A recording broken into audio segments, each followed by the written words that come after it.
These are all the 11 S-rank Japanese hunters who went to the infamous Jeju Island Gate to help Korea. Kinda. I'm also gonna answer questions like why is the Japanese healer carrying a battle axe? Or how strong is Goto Ryuji compared to the S-rank hunters from Korea?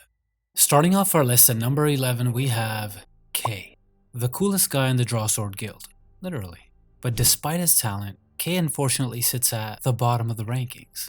So how did he get a spot on the Drawsword Guild in the first place? How strong was this dude? Kei was an S-rank ice mage with lightning fast reflexes, able to throw massive ice walls in an instant. When Goto and Jinwoo's sparring match got out of hand, Kei reacted before things turned into an international incident. That's solid reaction speed. But that's not even his best skill. Kei had one of the strongest mana sensory abilities in the entire series, even stronger than Cha-Hei-In. His senses were so sharp that he had to wear a mask to avoid puking from the sheer stench of magic energy. If Tanjiro had Kei's level of smell sensitivity, he'd be puking in every episode. And Kei wasn't just a glass cannon. Despite being a mage, he was fast enough to keep up with Ippei, an assassin-type hunter known for his speed. That kind of mobility should have made him a major asset in battle. So what went wrong? Kei had two fatal weaknesses: low durability and zero offensive feats. During the 4th Jeju Island Raid, he and Ippei were tearing through hordes of ants. So far so good. But then Goto ordered them to investigate the sudden silence from Team Charlie. This is where everything fell apart. Kei's mana sense picked up something horrifying, the yanking. But instead of warning his teammates, Kei immediately started vomiting from the sheer intensity of its mana. Not exactly a great superpower. As the yanking destroyed his teammates, Kei used his ultimate defensive ability, a massive ice wall. But in front of the yanking, this ice wall has all the durability of a Korean bingsu, minus all the flavors. The yanking tore it down and one-shotted Kei instantly. So Kei is ranked the lowest because his abilities are good on paper, but he ain't cut out for the big boys. His greatest asset, his mana-sensing nostrils, became his biggest weakness. Despite being an elite mage, his mana sense betrayed him at the worst possible moment, turning him from what we thought would be a game changer to the yanking's next Happy Meal. Then here's a guy who's all about speed. Good job! No, not that guy. This guy. Izawa was an S-rank assassin and one of the fastest hunters in Japan. He's also a key member of Goto Ryuji's Drawsword Guild. Unlike Kei, who had flashy ice magic, Izawa relied on his speed and agility. He can slice through his enemies before they even know what hit them. And honestly, if he had a headband and started making hand signs, you'd think he was from the Hidden Leaf village. So what made him dangerous? With his speed, Izawa could tear through hordes of ants like it was nothing. Fighting as an assassin, he could eliminate enemies low-key while his team took the front lines. But here's the issue. Speed is useless if you can't use it to react in time. When Kei sensed the yanking, he immediately realized how screwed they were. Izawa didn't sense a thing. Dude was running on vibes. Then in the blink of an eye, the yanking wiped out Kei, and we could only assume what happened to Izawa after. So then you're thinking, like, why is Izawa ranked above Kei? Because at least Izawa wasn't nerfed by his own abilities like Kei was. He was just outmatched. Against the yanking, speed didn't mean squat. But if it were any other fight, Izawa's agility and assassin skills could have actually made a difference. Also, what happened to that chick that looked so kawaii, but we didn't even see her in action? Now, unlike Kei and Ippei, we didn't actually see Shimizu Akari in combat. But let's be real, she's an S-rank healer. And she walked around carrying a massive battle axe like it was a wand from Harry Potter. That alone tells us a few things. And being a top-notch healer gives her more value because, first off, S-rank healers are ridiculously rare. The only other major one is Min Byung-gu that we see, and he was a game changer in battle. So just by existing, Akari was already one of the most valuable hunters in Japan. But here's where it gets interesting. Why the battle axe? Most healers are support-based, hanging back and keeping their teammates alive. But if Akari was lugging around a giant weapon, it probably wasn't for decoration. That hints at her being a combat medic type, someone who could heal teammates and still throw hands, or axe. But if we didn't see how she acts in battle, how can we say that she can dominate the battlefield? Considering Goto Ryuji vouched for her healing abilities during the sparring match, she was clearly a top-tier asset, so we can deduce that much. Also, she was a part of Japan's best S-rank raid team, and they wouldn't have brought along that weight. Still, none of that even mattered. Like most of the Drawsword Guild, Akari got absolutely wrecked. 1 second she was there, and by the power given to the yanking, the next her head was just gone. And she wasn't the only one who got squashed that time. Her teammates who were also with her got freshly served by Chef Beru. Imagine grinding your whole life to be a top-tier hunter, working hard, somehow having the luck of the draw and awakening S-tier powers itself, getting your big break, and then getting demolished by Beru before you can even flex. That's Tatsumi Fujishima's entire career. He's a total mystery box, but we know that he was part of Goto Ryuji's Draw Sword Guild, and got selected for the Jeju Island Raid, which means he had to be strong, right? Here's a problem. We never saw him fight. Beru really turned into a judge in this arc, eliminating hunters before we could even see them perform. We know Tatsumi used a sword, and since he was in Japan's top guild, he obviously knew how to use it. That's what she said. But outside of that, we got nothing. How does someone with 0 fight scenes and barely any screen time end up in 8th place? Is your question. Because being an S-rank swordsman already puts him above average. And being an S-rank swordsman from a country full of swordsmen is another part of it. Because since he got wiped out before doing anything, we can't say much else. Their last teammate, Tanaka Kenzo, wasn't any better. But at least he got to show what he can do during the sparring match. He was built like a truck, and fought like one too, cause the guy was all muscle, 0 hesitation. Unlike some of his guildmates who got 0 screen time, Kenzo actually had a moment to flex. During the 4v4 sparring match, you went up against Korea's toughest tank, Ma Dong-wook, and drilled him into the ground. For context, Ma Dong-wook is a walking tank, one of Korea's strongest hunters, and Kenzo, he ragdolled him, easily actually. So could he take the Ant King? Nope, not in the slightest. After Kenzo wiped a horde of ants, the Ant King pulled up and instantly ended him. No struggle, no fight, just poof, the wind. Still, Kenzo ranks higher than Fujishima, because at least he got to do something cool before dying. He was an absolute powerhouse, strong enough to dominate Ma Dong-wook in a spar. And if Beru didn't show up, he could have shown us more of his strength. Now here's a swordsman from the Draw Sword Guild, whose swords weren't just for show, and actually contributed something other than looking shiny, which honestly puts her ahead of half her guild already. Compared to the other powerhouses, Tawata Kanay had a tough time. Before the Jeju Island Raid, she sparred with Chahe-in and got wrecked. Cha's speed was just too much and she couldn't keep up. But you know what makes her different from most of her guild? She's still breathing. While the Ant King was turning Team Japan into an all-you-can-eat buffet, Kanay was barely able to keep her cool while searching for survivors. To be real, that was the best play she could have made. That's when she found Minuru Hoshino, who was too busy having a full-on mental breakdown to be useful. Instead of panicking, Kanay stayed focused, which is more than we can say for most of her squad.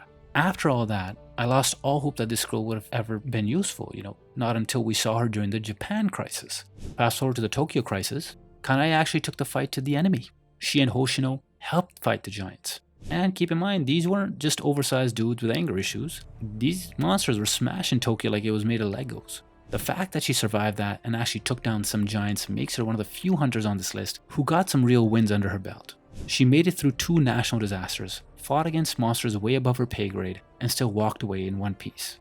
At this point, I don't know if her real skill is her fighting ability or just perseverance, or next level plot armor, but she's still standing, and that counts for something. Mari Ishida was on Team Alpha with Goto, Ryuji, which tells you she was a big deal. Ain't no way Matsumoto was sending scrubs on a mission that could affect Japan's reputation. And Goto wasn't leading a team of nobodies. If you were rolling with him, you were one of the strongest in the country. But why is she ranked 5th? Because she never got the chance to prove herself. She's above Kanay because she was on the Alpha squad, assuming of course that she was handpicked by their mighty guild leader to be there. But since she never swung a blade or cast a spell, this is as high as she goes. At the very least, she set a Jeju Island speedrun record for getting eliminated. So what actually happened to her is, before the raid, Ishida pulled up to the Japan vs Korea sparring match. But did she step up to fight? She just stood there on the sidelines, watching. Maybe she was too strong for warm-ups, or maybe she was saving her energy for the real deal. Either way, that was her peak screen time. Once the raid started, she, Goto, and Hoshino went to check why teams Charlie and Delta Wing Ghost. They didn't have to look far to see headless bodies were everywhere. Matsumoto peeped the situation and said, yeah, we out. That was the best idea anyone had all day. Too bad, the Ant King wasn't about to just let him clock out early from work. Before they could even turn around, the Ant Monarch pulled up and caught them lacking. And guess who got hit first? Ishida. 1 second, and her head was in another zip code. So after Ishida got clapped, before she could even say her own name, who was left? Minoru Hoshino. Unlike Ishida, we actually saw this man in action. and for a while he was looking pretty promising. Before the Jeju Island Raid, he pulled up to the Japan vs Korea sparring match and squared off against Lim Tae-kyu, Korea's best archer. He then proceeded to fold him like a cheap lawn chair. He dodged every single one of his magic arrows at close range, closed the distance, and straight up slammed him through a wall. At that moment, it looked like Hoshino was about to be Japan's next big thing. But then Jeju happened, and Hoshino did the smartest thing anyone could do in that situation. He ran like a little bitch. The dude was shaken after watching Goto get packed up in a single hit, that by the time he made it back to Team Bravo, he was a whole ass different person. And who could blame him? Their leader just got one-shotted. That'll make anybody rethink their life choices. But did he bounce back? After Jeju, Hoshino was still around, sitting in on political meetings, strategy talks, and even butting heads with Yuri Orlov. Yeah, that didn't go well. Then came Tokyo's S-Rank Gate, and Hoshino tried to help fight the giants. He and Kanay ran up on a giant, weapons drawn, battle mode activated, and got smacked aside like NPCs in a cutscene. But to his credit, he still managed to take down some of those monsters. Dude was strong, he just has that sidekick energy. Hoshino made it out of Jeju traumatized. Kumamoto, on the other hand, was built different. This dude wasn't just strong, he was a straight up problem. Before the Jeju Island Raid, he pulled up to the Japan vs Korea sparring match and went toe to toe with Bak Yun-hoo, Korea's top fighters. And he kept up. Bro was dodging Bak's attacks like he had Ultra Instinct. Then halfway through the fight, he switched targets, straight to Cha Hae-in. And he wasn't just sparring, he was actually winning. If Jinwoo hadn't stepped in, he was about to tag Korea's best female hunter with a clean hit. And when Jinwoo told him to chill, Kumamoto said, nah. That was the moment he knew he messed up. Next thing he knew, he was waking up on the floor, wondering what year it was. So what happened when Jeju Island kicked off? Unlike Ishida and Hoshino, Kumamoto wasn't on Team Alpha. He was with Kanay in Team Bravo. And while the rest of the raiders were getting turned into bug snacks, he actually made it out alive.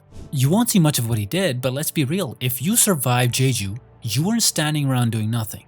By the time the raid was over, he walked off that island like a damn tank, still standing with Kanay and Hoshino. But what made Kumamoto a problem in the first place? Man was a walking cheat code. If being durable and strong wasn't enough, this guy had another ace up his sleeve. He had a Berserker state where he just went full rage mode with zero fear. He was built like a linebacker with the speed of a sprinter. Like, why ain't he ranked higher? As strong as he was, we never saw him go all out in a real raid fight. Would he have lasted longer than Goto against the Ant King? Maybe, maybe not. If you're second in command under Japan's strongest hunter, you gotta be a beast too, right?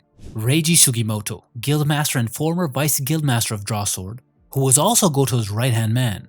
So we gotta put some respect on his name, except we never actually saw him fight. So was he actually powerful, or was he just particularly lucky? Reiji remained back, left behind as the acting leader while Ryuji was off doing hero stuff. But I guess Sugimoto was lucky on that end, because if he had joined the teams on the ground, he would have also become dessert for the Ant King. Then after Goto died, Reiji became guildmaster of Drawsword. And of course, that is a good thing, until Tokyo's S-Rank Gate opened up and he had to make the hard decisions that Ryuji and Matsumoto were originally making. To his credit, bro did try to play it smart, hiring Yuri Orlov to hold it down with a $10 million a day magic barrier. It failed. The giants broke through and all Reiji could do was send his guildmates in while he stayed back giving orders. So was he actually strong? The truth about Reiji is that since he was Goto's number 2, you could just assume he was strong, but the reality is, we never saw him lift a damn finger. None. Nada. Zero. For all I know, he was just a solid leader who happened to survive. But hey, everyone else got wiped out. He's still standing. Finally, Goto Ryuji is definitely the greatest hunter from Japan. Dude wasn't just strong, he was almost him. Top hunter in Japan, leader of Drawsword Guild, and the one everybody else had to respect. In fact, if he had succeeded with his plans during the Jeju Island Raid, bro might have been recognized as a national hunter. Goto didn't just have power, he moved like a professional. He moved like he owned the whole game. So how did a dude like that get bodied, and that too so fast? During the Jeju Island Raid, he split his squad into 4 teams and half of them got wiped out like cockroaches in a washroom. Did he care though? Not even a little. Then the Ant King pulled up and Ishida got one-shotted, but Goto dodged the first attack. For a second, I thought he was going to put up a fight. Then his head got disconnected from his body, like it was a divorce or something. But was Goto really almost him? He talked big, pulled up like a boss, and even made Jinwoo bleed, barely. All that for a drop of blood. And to be fair, he wasn't just some fraud, he was Japan's top hunter for a reason. Goto wasn't the type to sit around and wait. When ants started tearing up Japan's south coast, he didn't hesitate. He flew straight to Korea, met with Gogun Hee, and told him Japan was handling Jeju. He saw Jinwoo drop Kumamoto like a bag of rice and knew something was off, so he stepped up. He rushed in. Jinwoo dodged like he wasn't even trying. He went full power, struck with enough force to cut Jinwoo's cheek with his bare hand, a feat nobody else had pulled off. Then Jinwoo grabbed his wrist. Right then, Goto realized he was never the one in control. But even Jinwoo had to acknowledge it. Goto wasn't weak. He was fast, precise, and strong. His instincts were sharp enough to recognize Jinwoo was different before anyone else did. He had the leadership to command Japan's strongest guild and the confidence to walk into Korea like he ran the place.